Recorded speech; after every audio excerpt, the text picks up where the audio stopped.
આ બે જણ વિમલ ખાઈ જાય પછી બાટલી તોડું. બાટલી પી તમારી બાટલી તમે તો ભાઈબંધો કે દુશ્મનો? અમે તો તમે કીધું નહીં કે મારી બાટલી અમારે નથી પીવાની. તમે વિમલ ખાઈ ગયા, હવે હું કરું? તમે વિમલ સમજી દઈએ, તમે તોડો તો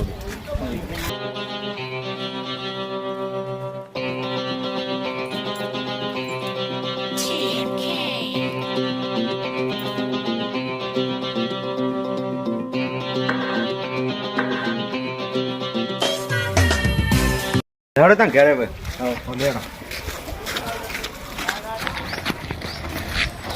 હાય તમારી વિમલ હતી? તો હતી જ ને મારી જોડે.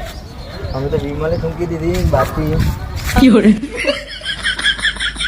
તો મિત્રો આવા જ કોમેડી વિડીયો જોવા માટે અમારી